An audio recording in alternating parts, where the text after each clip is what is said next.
What is up, James Gang? I'm back with another lit video. I know a lot of people been asking me about like my birthing story and being pregnant with the twins. How was it? Stuff like that. So today is gonna be my pregnancy and birthing story. So let's rewind. I found out I was pregnant with the twin. Well, let me take that. I found out I was pregnant in December of 2018. I started getting like real sick. Like I was sick like a lot. I was sick. Like I was sick every single day. Like every morning, every night, all day, every day, 7 days a week. I was sick until like May, end of May. From back then on, I could not work. I could not stand up for more than like a few minutes. I was just vomiting everywhere, like all day. I couldn't drink water. I couldn't drink Powerade. I couldn't drink juice. I couldn't drink nothing without it coming back up. The only thing, this is not crazy. The only thing that I could eat was soup. It wasn't like chicken noodle soup. I was talking like the soup that got the vegetables, the meat, the thick tomato sauce, all that stuff, like all that rich like stuff. And I thought that was gonna be like the main thing that like I was gonna throw up because it just was so rich. And that's all I want. Like my auntie made soup, I want soup. I ate it back to back to back, and I did not get sick. Like that was the other thing I could eat, like nothing else. I finally fast forward to May. I was all right. And by the way, my husband was in the academy for all of my pregnancy. Well, majority of it, a few months. He was in the police academy. So I was basically here with me, my brother-in-law. They stayed with me. They're younger. Fast forward, had my baby shower. I barely had it. Let me go back. Cause I had a short cervix. And having a short cervix is like you're already starting to open up. So I had to go to Mobile because I was high risk. So I had a doctor in Grove Hill and I had a doctor in Mobile. Because I was high risk. You're automatically high risk when you're having twins anyway. But me having a short cervix also made me high risk. So they told me, they was like, well, we're gonna give you this medicine. This medicine doesn't work. You're gonna be on bed rest here at the hospital until July. Oh wait, actually it was August. August 29th was my due date. Until August, because we're gonna keep you here. No, it was May now. It was May. All the way to August, you're gonna be in the hospital. What? Me? Oh my God. And let me tell you, that didn't stop nothing because I'm telling y'all, I was so down for so long. I just could not stay on my feet. I was like, they told me to go on bed rest because, like, the more you up, the more moving around. Doesn't call my service to open up more. And I just didn't listen. I was just doing my own thing. But actually, I was taking my medicine how I was supposed to. But, so when I went back, it had helped. It hadn't opened up anymore. But, they couldn't give me a suture or a cerclage, as it's known, but I call it a suture. They couldn't give me one because it's known that he said that they don't give sutures to women that's pregnant with multiples, because majority of the time that isn't gonna help because it's so heavy that it's just gonna open up anyway. So the thing is, if I was to have more kids and it is singles and not multiples, I would get sutured the next time because more than likely my cervix is gonna be the same.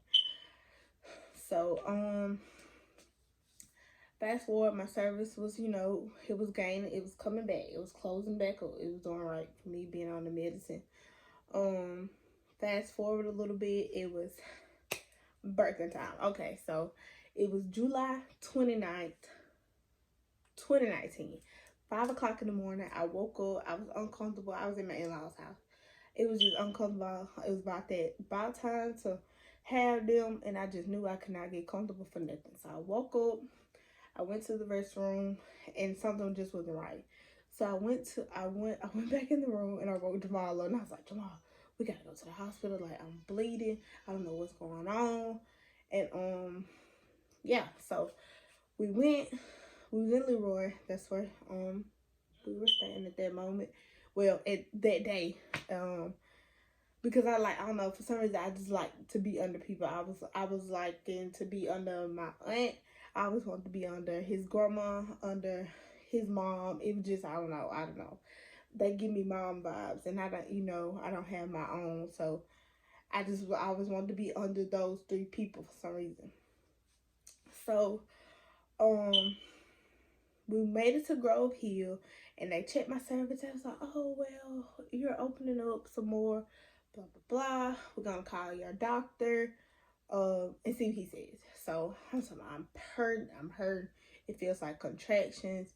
I'm just laying there. Like, they hooked me up to the machine. They're like, well, you're not having any contractions. I was like, well, look, you need to give me some because this ain't it. It hurt, and this ain't going to get it. So they gave me some. Boom, I was knocked out. Jamal was like, you fell asleep so fast. And I woke up, I was hurting again. But by the time I woke up, it was around six-ish, I would say. There was like, that they weren't going to give me breakfast because they wanted to know what my doctor would do. Like, did he want to go with me to have him? What they were going to do. And so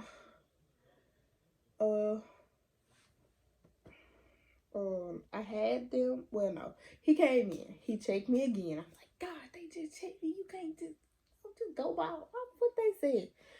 But so he checked me again, and he was like, oh yeah, you're gonna deliver. We get to have some babies today. And I was like, oh God, like I was like, oh God, because I was scared, but at the same time, I was like, yes, because I'm tired of being sick. I'm tired of being pregnant. Like, I'm the type of person I like to go. I like to get up and go. Like, I'm not used to like nothing holding me back. Like, that was it. I'm ready to get it over with. So they do all the stuff, they hook you up to all the stuff. They do what they gotta do. And me knowing already that I had to get sliced. Let me stop. But I had to get a C-section because Jaleel was turned downward, but Jameer was like across. He was just laying across. So they both he was not positioned right for me to just push them out. So I knew I was gonna have to have a C-section. Me personally would have preferred to go to Mobile, but I knew I wasn't gonna I was panicking because I was bleeding, so I knew I wanted to go to the closest one because I could choose either or where I wanted to have them because I had 2 doctors. So he got me prepared. They was like, well, we're gonna get this epidural. So sit up, position your back, you gotta hold a pillow and all that stuff. So they stick the needle in. I didn't really feel it because I numbed instantly. So I was like, okay, I'm gonna feel now. I'm gonna be I'm gonna see this. I wanna do skin to skin, all this type of stuff. Yeah, not so much.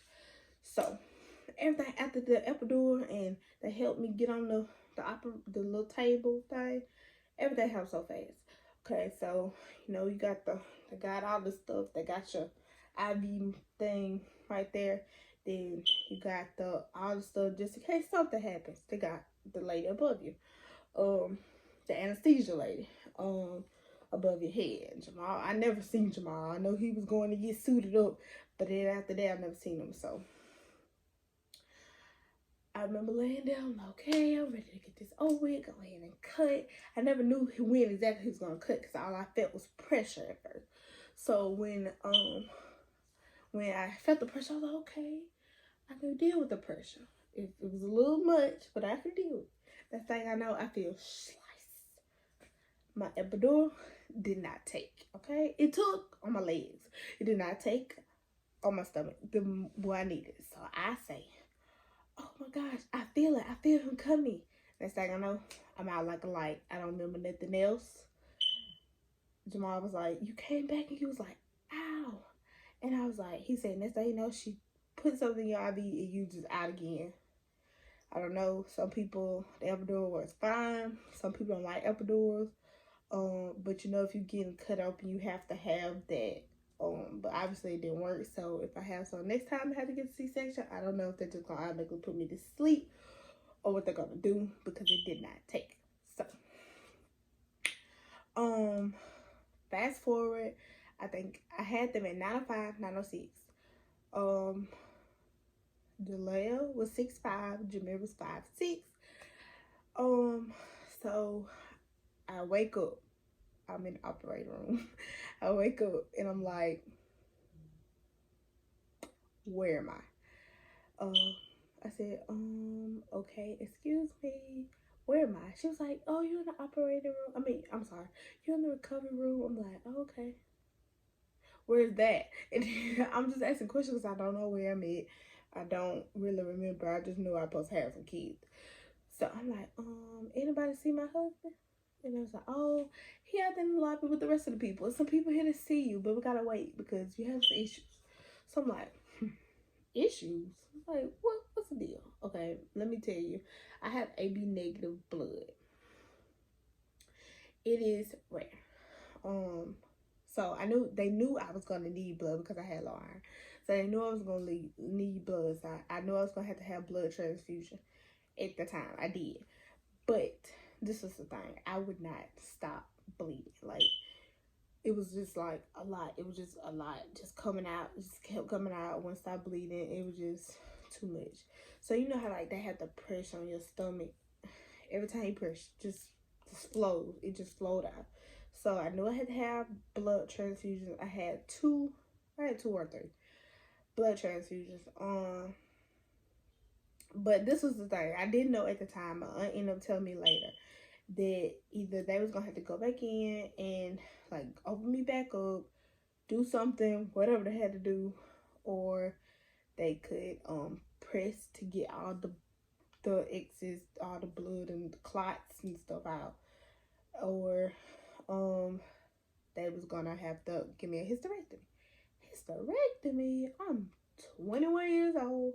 This is my first set of kids, and they was talking about getting me a hysterectomy. That's what scares me the most because I'm scared to have more kids because I don't know what's gonna happen. You know, it's just stuff you just never know. Childbirth is beautiful, but at the same time, it's very, I don't know the word. It's just very risky, but you know you're gonna do it because you want to have a family. Like, so, yeah. But I thought I was gonna have to get a hysterectomy, but I know nothing of it, and I remember my aunt telling me that was like, no one signed any papers or anything because, you know, I was out of it. Or her husband doesn't know anything, you know, stuff like that. So then when I wake up and realized, I was like, okay, well, how long have I been back here? Let me tell you something. When I looked at the clock, it was 1 o'clock. I had been in recovery that long. That's just how bad it was. I was in there that long. Like, I had to wait for the night shift to come before I could get put on the floor to go in the room because I had to have a nurse with me at all times because of my blood flow. Like, it was just too much. And I had to have, in this hand, I think it was right here. It's right there. I still have a scar. You see it? With my scar. That's where my IV was for my blood. And this right here, that's where my IV was for my fluid and my meds. Like this, I just bought both hands, and it was awful. When I tell you it was awful, it was awful. Cause you want to hold your babies, you want to move around, you want to do this, you gotta try to walk, you gotta do this, you gotta do that. But you hooked up to 2 machines on both sides. So they was like, have you seen your babies? I was like, no, I haven't seen anyone. I don't know my husband yet. I haven't seen my twins. I'm in the recovery room now.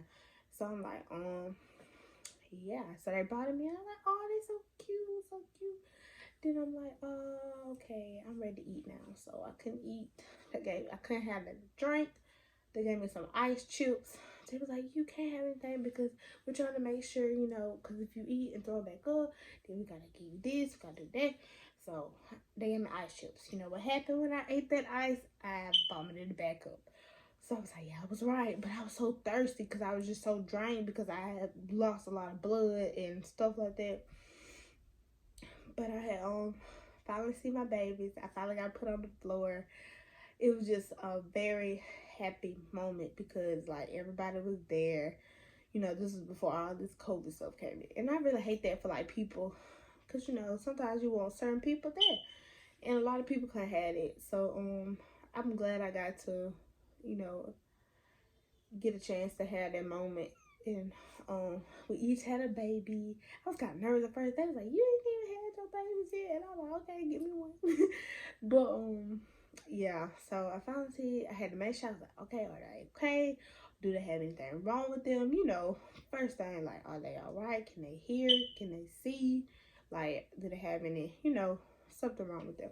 So, you know how they usually get them and let you rest. They take them to the nursery, get them a bath, stuff like that. So they come back and say, oh, well, we have to do the hearing test. So they do the hearing test, and they was like, oh, well, Jalea failed her hearing test. Like, in her, I think it was her right ear.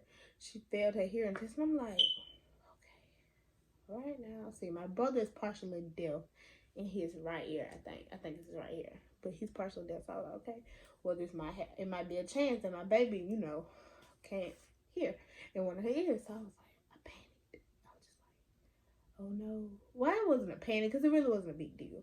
Like, I just have to cope with it, you know. But I know how it is. Well, not really me personally, but you know how people are so harsh these days. So it was like all types of thoughts running through my mind. And they said they was gonna test her again the next night, cause I had to stay at the hospital extra long, like a day or two longer, because I had to have blood transfusions. They wanted to make sure everything was okay, make sure I was gonna, you know, be alright. So they came back. She passed her test. My babies were healthy. They were happy. Now, the thing was, they did have milk problems. They could not drink. I did not breastfeed because I knew I was going to go back to work. I knew it was going to be hard having doubles the first time. I never was a parent. I know nothing about motherhood, parenthood, none of that stuff. I didn't want to pressure myself. Now, the next time I may breastfeed, not really sure if I decide to have more kids, but I know I didn't the first time. So they were on formula. Jalea could not drink regular milk. She had to have, I think it was Genoese. She must heard me say her name. But Jameer, he had a milk intolerance, so he could not have that. He had to have Nutramigen, which is not cow's milk. So yeah, but they turned out to be healthy. They are now 1 year old, and I do not regret any of it. And yeah, I'll give y'all an update on them later on, next year maybe. I don't know yet, but I just go with the flow. So I hope y'all really enjoyed my videos. I hope I enlightened some people that is thinking about having kids. Don't be scared of my story. Everyone is different. I pray everybody that's pregnant with babies, with twins, have a safe delivery, a safe pregnancy, whatever it is. God got you. All right, y'all have a great day.